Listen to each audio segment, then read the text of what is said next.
dangerous because they would go into these villages and sometimes just wreak havoc of them and steal their rice. Like I say, they'd steal all their food, and they didn't have nothing to live on.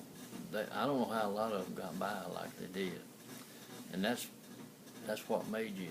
But as far as looking at them and picking them out, you couldn't do it because they all looked alike.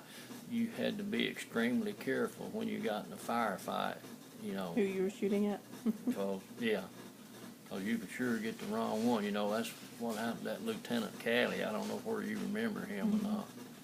That's one of the things that happened to him. He got in that situation in the village. But you tried to treat them all decent, you know, but you didn't know where you was helping a Viet Cong or not, you know. But the main thing, you just hated to see the men and women in that shape starving, and hated not to try to help them out some way. But then again, you had to, it was always a if and and about it. You had to watch your front and back and side and everything else, you know, when you was in those villages, because they would open up fire on you if they got a chance. Where'd you do your basic training at? Fort Polk, Louisiana. And I done my AIT training, which is Advanced Individual Training, in Fort Sill, Oklahoma.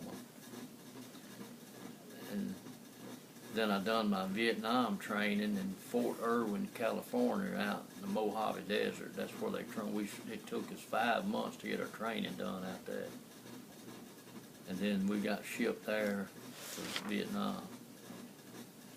We went on ship. It took us about almost 3 weeks to get over there by ship, because we was on an old World War II ship. And of course, then they were calling so many people in the military, they just didn't really have the facilities to handle that many, so they put us on an old World War II ship. And it took us right at 3 weeks, because it had 3 engines on it, one of them, and sometimes 2 of them would break down, and they'd have to sit there and try to work on them and stuff, you know. But we did go by ship. That's where we landed at Quin Yon. And then some of them fly, and I got to fly back home. It took about 18 or 19 hours to get back home by plane. And I landed at Memphis down there. My family met me there. Took us home.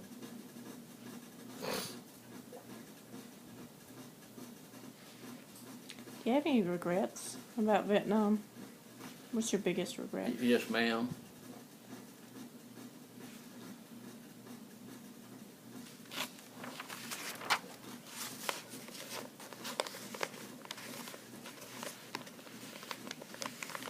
Two of my best friends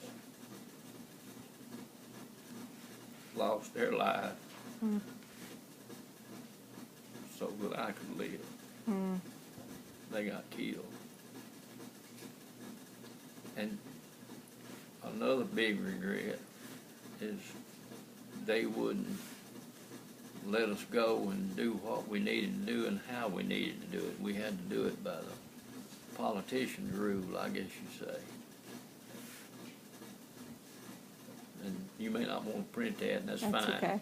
That's fine. I don't have a problem with it. But I'm just telling you, I'm just being honest with what we, and not only me thought like that, it was a bunch of them, including some of our top military leaders.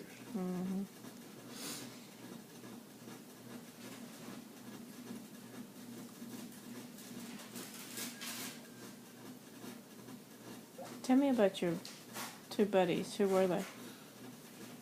Or you may not want to, and that's okay. Well, Albert Whitney, he was from Alaska.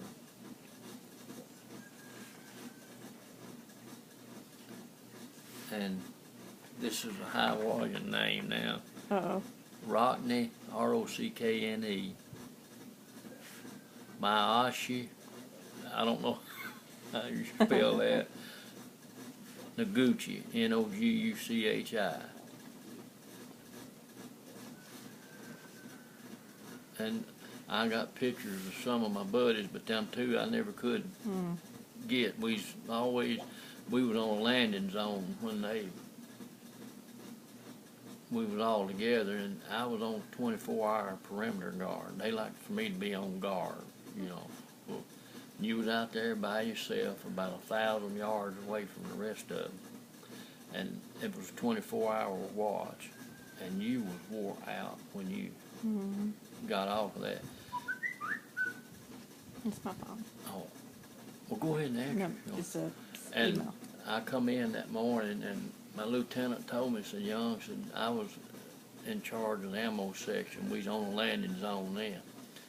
And he said, you're going to have to go after a truckload and a trailer load of ammunition, small arms and artillery too, so we running low on them.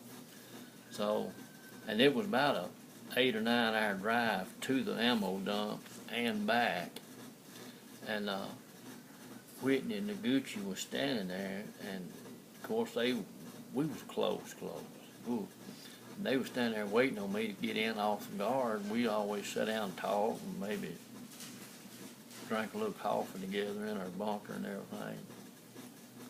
They heard the lieutenant tell me that, and they told him, said, sir, so he just come in off 24-hour guard, and he said, we're going to be gone another probably 10 to 12 hours. Said he don't need to do that. So me and Noguchi will go in his place.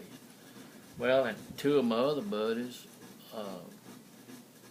went. You had to have a driver and an assistant driver, and then you had to have 2 guards on the truck.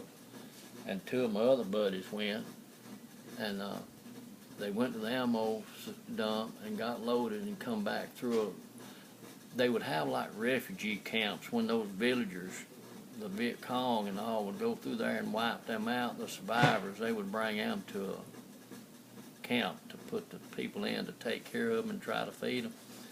They was going through one of them, and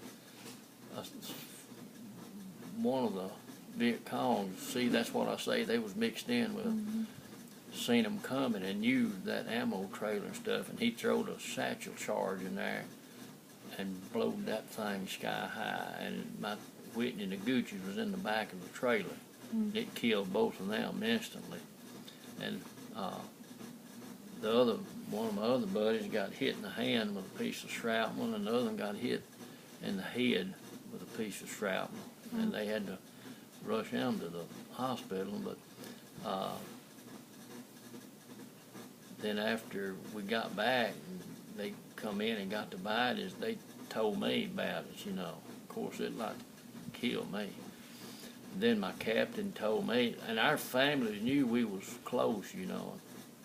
He told me, he said, Young, said, I want you to go up there and go through their stuff and make a list of their personal belongings and everything. And that's the hardest thing I ever had to try to do in my life.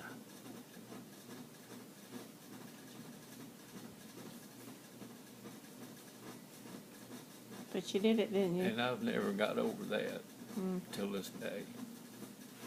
Because I know how close we were. It just like, it was closer than brothers.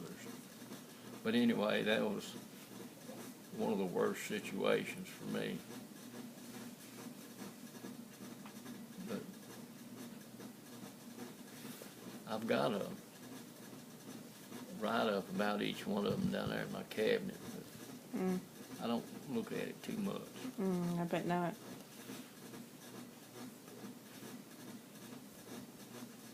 But for some reason, the Lord just seemed fit to want me back home, I reckon. Well, you know, it kind of goes to that. There's a reason for everything, Yeah. you know. That's what I've been told. Yeah. But that was a very, very sad and hard time to get through. Ooh. Oh.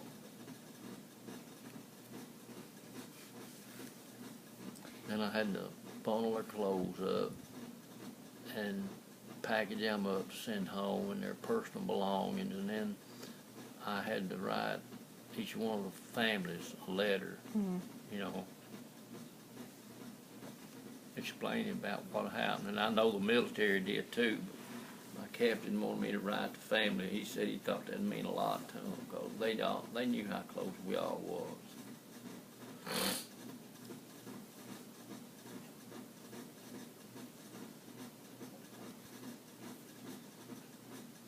And like I say, I know if it was for them,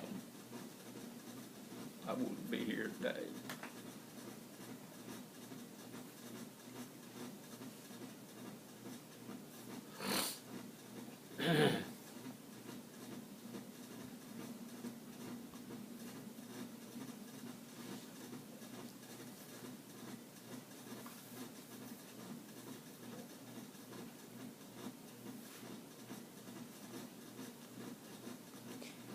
So how long were your orders? You did 13 months in Vietnam. How long did you have to stay afterwards? They let us come home early. Did they? We got out about 2.5 months early. I did. I reckon they said that was enough. I like about 2.5 months finishing my 2 years out, and there were several of us they turned loose early. Let us come on home. And I sure was proud of that. I bet. And I got some pictures Okay. of some places and people that I was with. I want to show you. Okay. If you got time to look I at it. got plenty of time.